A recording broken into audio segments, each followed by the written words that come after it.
what's left is right. Chasing stars and holding you. I can't see the end, but we'll see it through.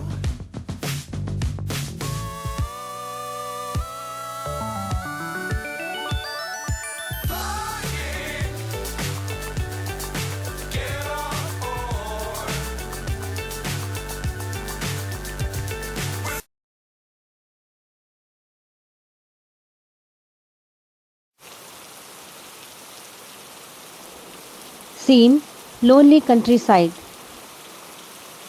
The children are out for an adventure walk with teachers. It is raining hard. Isn't here somewhere we can shelter? Not until we get to the village. How far is that? Nearly 3 miles. 3 miles? I'm soaked. The children are getting very wet. I can't help that. We will just have to press on. Can't we shelter over there, sir?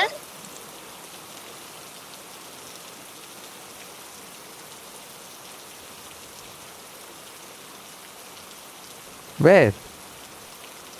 There, in that house.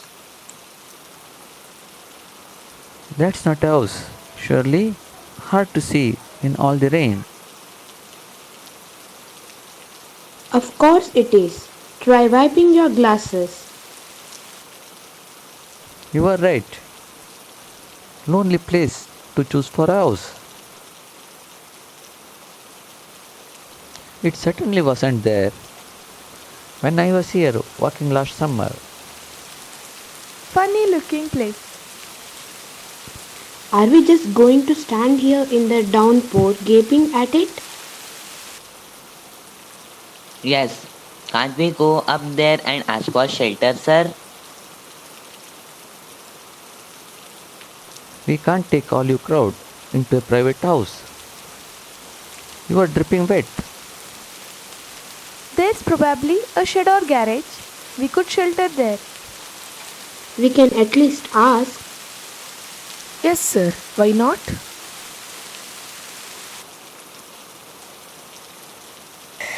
I'm freezing. Oh, all right.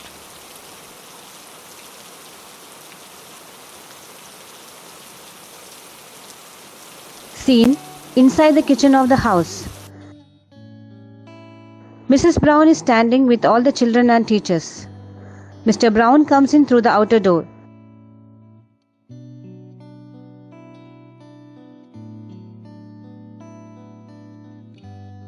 I have hung up all the wet clothing in the pouch. I don't know why I am still holding this walking stick. Give it to me. I will put it outside with the other things. It's all right. I'll hang it on the back of this chair. Now that we have all introduced ourselves, why don't you children sit down? And the grown-ups can come through into the sitting room. You children will be all right here, won't you? There isn't room enough there for everyone.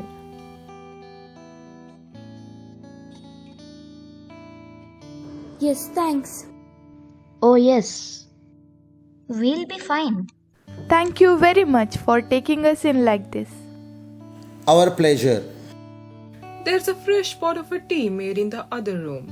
Would you like a cup? I'd love one. So would I. Would you like to come through then?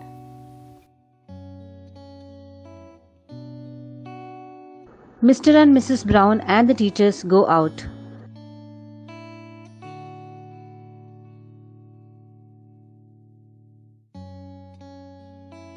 The children are silent for a moment or two, looking round. You can't hear any sound of that wind in here. No, it's still be quiet. Weird. I can just hear the voices in the sitting room.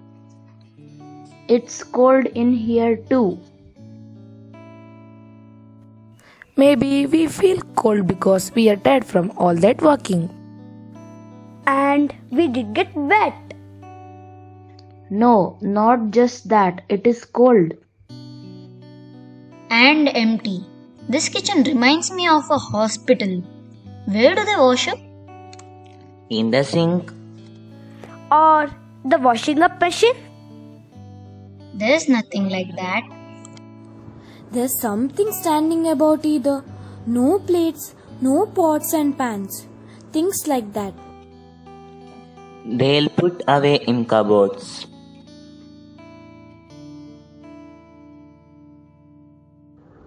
Wayne opens a cupboard near the back door. This one is quite empty. Don't go poking about, Wayne. Pete opens the fridge door. There's nothing at all in this fridge. And the light's not on. It's not even working. Leave things alone, you two. It's Chicky to Snoop. Besides, they might come in and catch you. I thought there was something a bit strange about Mr. and Mrs. Brown. Funny you should say that. So did I. Perhaps they are crooks. This is their hideout. They would hardly have let us in if they were crooks, would they? No, that's silly.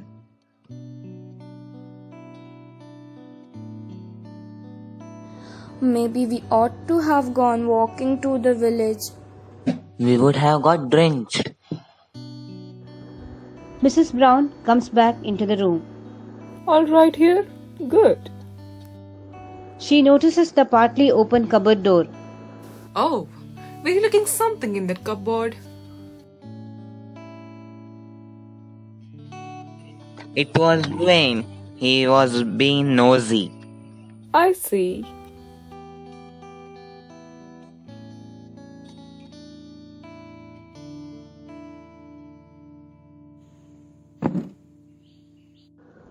She closes the door, looking at Wayne.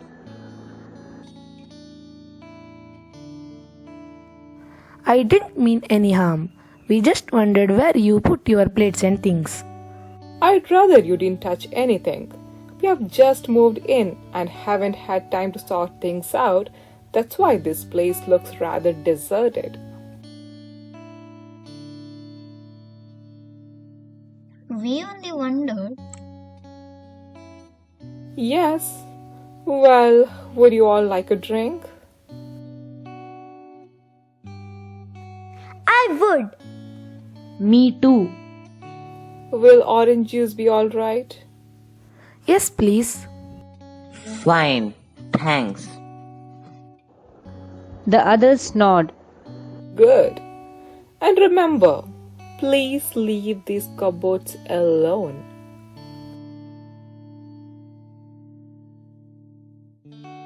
We will. Don't worry, Miss Brown. She looks at the closed doors of a larger cupboard on the opposite wall.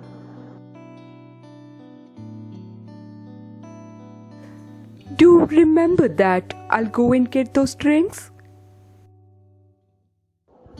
She goes out.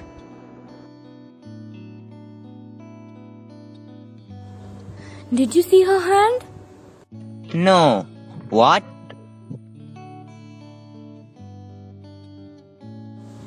When she closed that cupboard door, I looked. She has 7 fingers on both hands.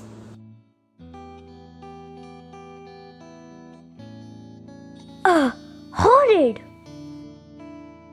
I was watching her eyes. Yes, as far as I could see, they were all one color. They did not have any black sort of centers. Go on. She could be something weird like a vampire.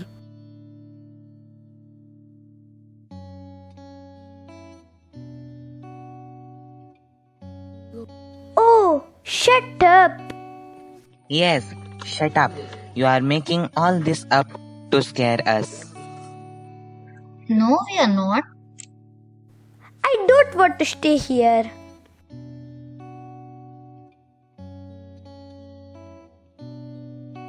I'll tell you something. The train has changed to thick fog outside. I've been watching it.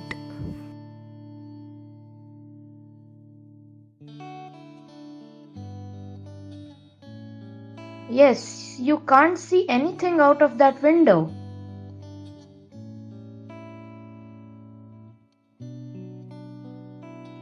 No. I hope it doesn't mean we are going to have to stay here all night.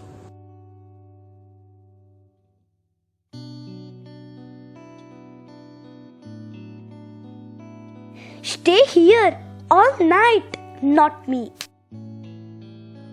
I don't fancy that either. Let's go. We can't just slide off.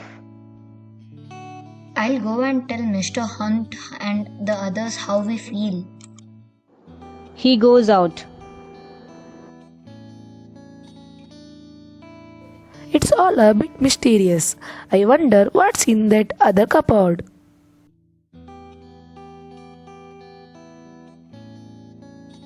Leave it alone. If she catches you, she will be mad. She won't catch me. He opens the cupboard door. Behind it are dials, digital readouts, colored lights, and a mass of other electronic equipment.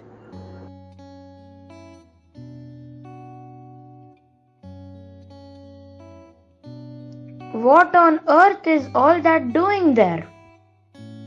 Is it some kind of computer?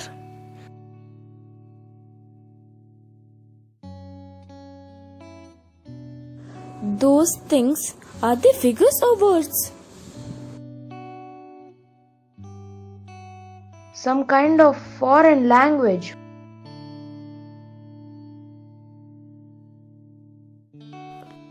Look at all those lights.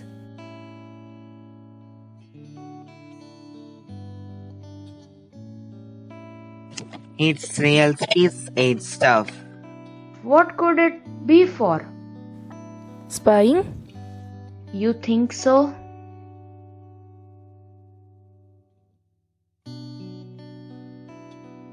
Close the door. Someone's coming.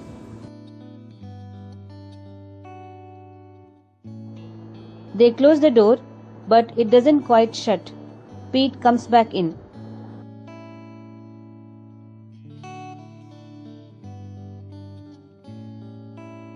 I think we need help. What did Mr. Hunt say? Nothing. He couldn't. Couldn't? I went quietly. I was a bit scared. The door of the other room was partly open. I saw Mr. Hunt first, sitting there, not moving, staring at nothing.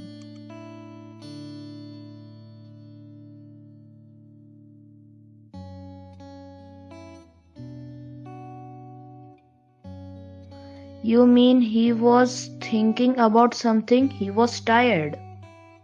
No, I do not. He was drugged. Miss Swan and Mrs. Jones are the same. I crept a bit closer. Then I could see them too.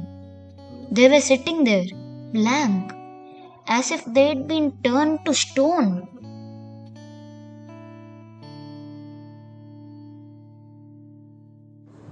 And Mr. and Mrs. Brown?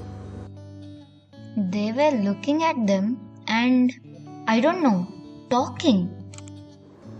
What were they saying? No idea. They weren't really talking. It sounded they were just sort of hissing and clicking at each other.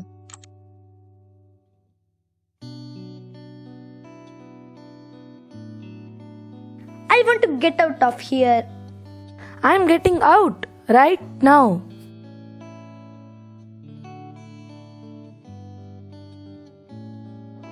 He goes to the back door and tries to open it. It is locked. There is no key. Let me try. No, it just won't open. How about the window? Wayne tries the window. No chance. It won't move.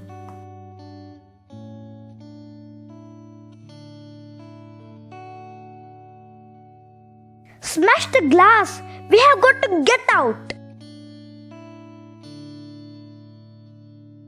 Here, try Mr. Hunt's walking stick.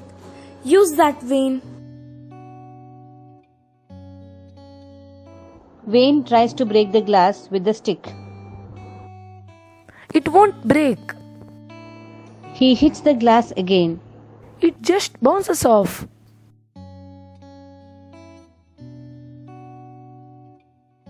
Let me try. He takes the walking stick and uses it.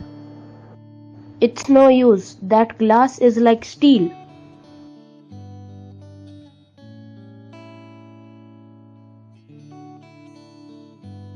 Come on, we'll see if there's a way out through the front.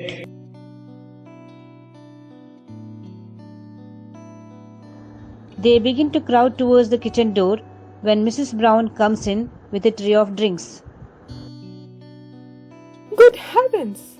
What's all this row? What on earth have you children been doing? We want to leave.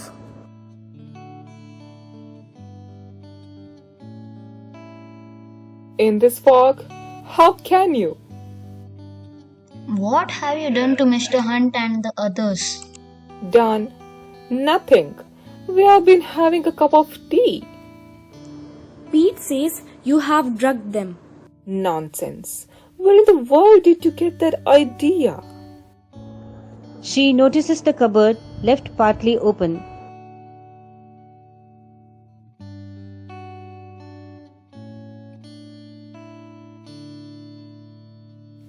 I do wish you would have the courtesy not to interfere with these cupboards.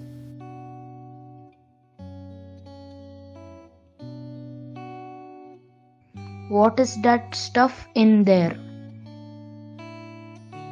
What do you mean by stuff? It's electronic equipment. It belongs to my husband. He's a scientist. It's a part of his work.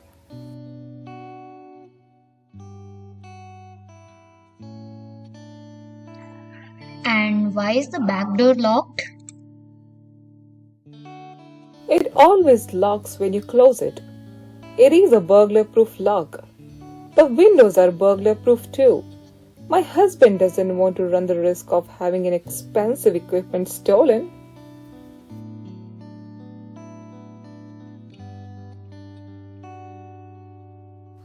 They have been trying to scare us, saying there was something strange about this house and about you.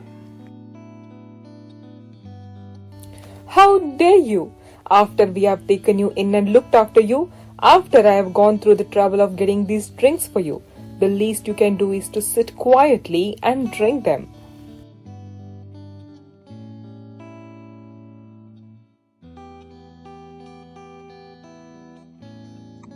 I bet they're drugged, just like the tea you gave Mr. Hunt and the others.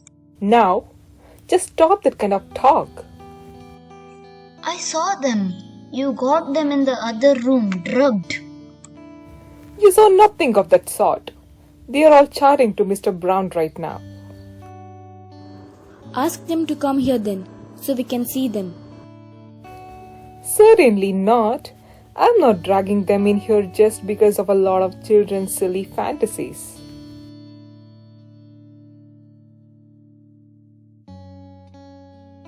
Well, let us go in there and see them.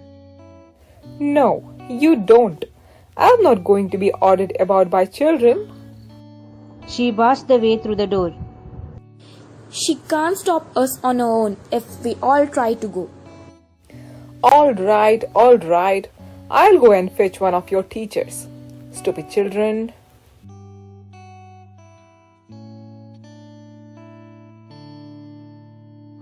She goes out.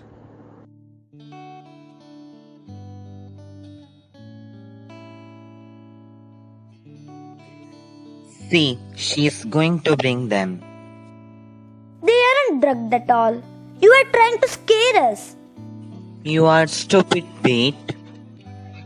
It's an ordinary house and they are ordinary people. Frightening us like that, you are rotten. I know what I saw. Give us that walking stick, Glenn. Here you are. As Glenn gives Pete the stick, both Mr. and Mrs. Brown come in.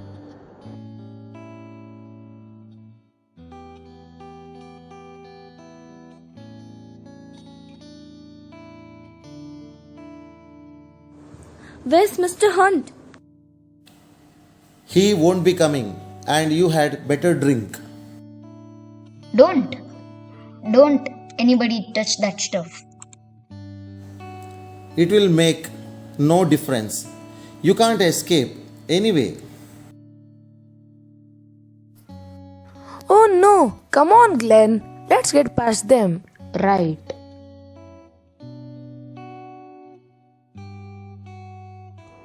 He and Wayne make a rush for the door. One-armed, Mrs. Brown rushes them away. They are sent flying across the kitchen. Stop that. We don't want any of you damaged, and either one of us alone is more than a match for any 5 feeble earth children.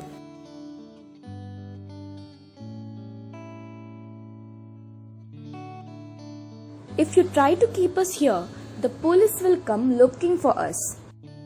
Will they? They won't find you. You are going away.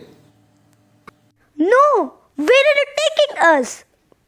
Shall I tell them? Why not? It might calm them to know there is no avoiding their fate. We are taking you to our home planet.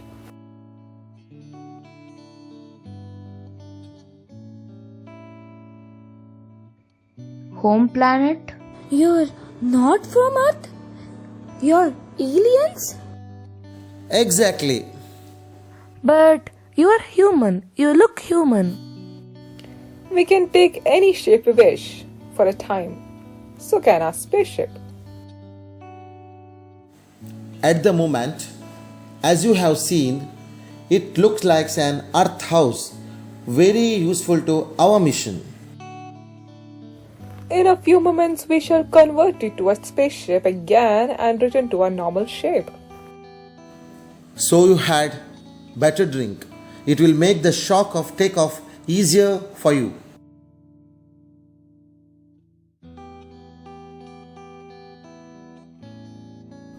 But you must not take us. You can't. How wrong you are. But why us? Why pick on us? You were available. We collect creatures from other worlds like you.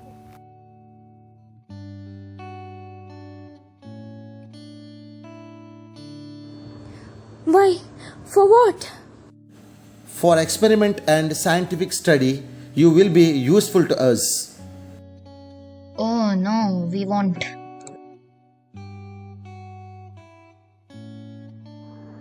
Flinging the cupboard door open, Pete holds up the walking stick, two-handed. Come one step nearer and I smash this equipment. No. Do nothing yet. Too dangerous. Grab a chair, Glenn, and come over here. If there's so much as move, smash all this.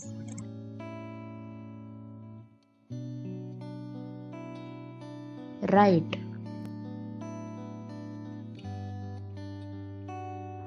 He joins Pete with a chair raised and ready. Smash any parts of those panels and you can kill us all.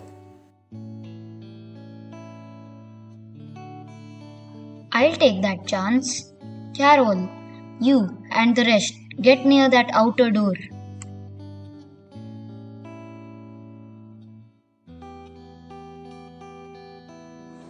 Yes, come on, you lot, quick!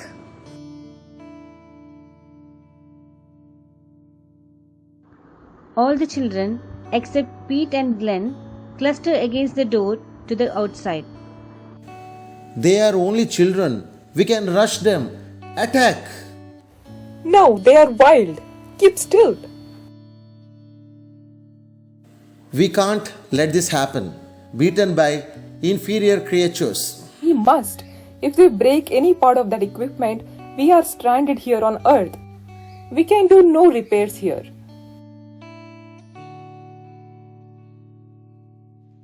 You, go and bring Mr. Hunt and the others out here.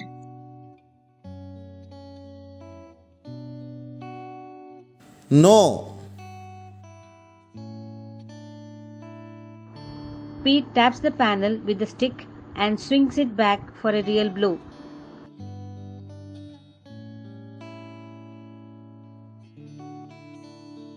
Go and fetch them. Mr. Brown goes out.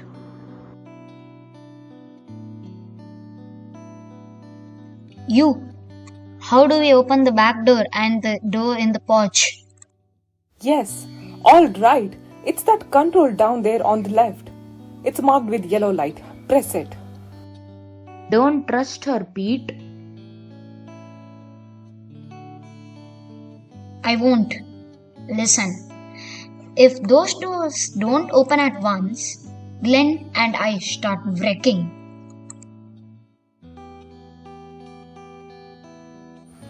I'm telling the truth. Press the control. Press it. Watch her, Glenn. And if this is a trick, use that chair. Don't you worry, mate. Pete presses the control and the doors open.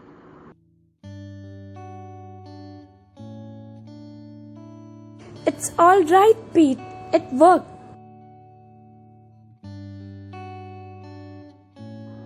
Mr. Hunt, Miss Swan, and Mrs. Jones stagger dazedly into the room. Mr. Brown is behind them.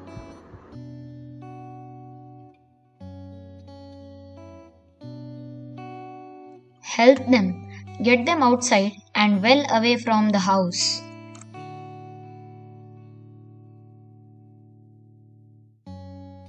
What about you? Don't worry. Get going.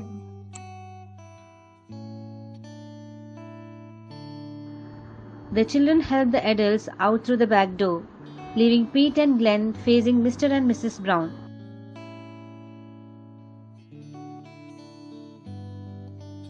What now, Pete? They'll grab us as we run for it. No, they won't. I got a plan.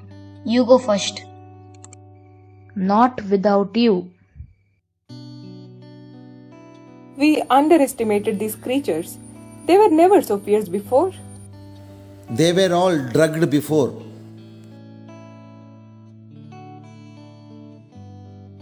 Go through that other door behind you and close it. And if you refuse,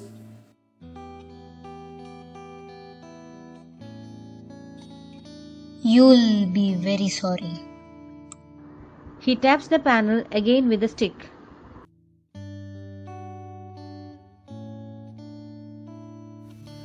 Do as he says, quickly. We have no choice. The two aliens go out and close the door behind them.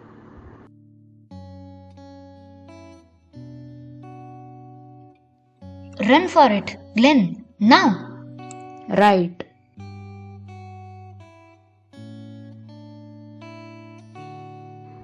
Glenn and Pete dash for the back door and disappear through it.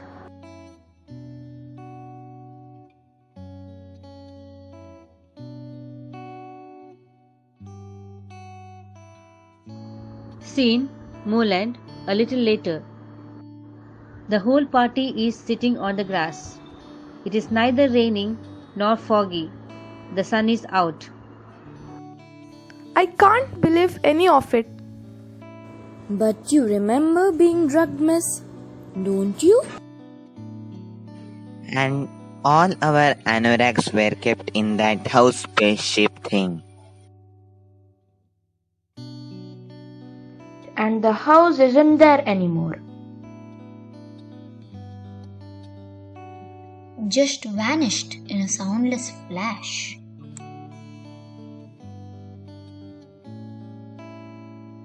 I know. But it's mad. It's incredible. We have to report it. Don't be silly. How can we? It'll sound utter nonsense. People disappear. Maybe they were collected as we were. Surely, we have got to tell the story, believable or not, as a warning. It will sound crazy. I don't want people thinking I'm potty. I agree. Say nothing. I don't know. Swear everybody to secrecy? Anyway, I am cold. Let's get on down to the village. Talk it over as we go, huh?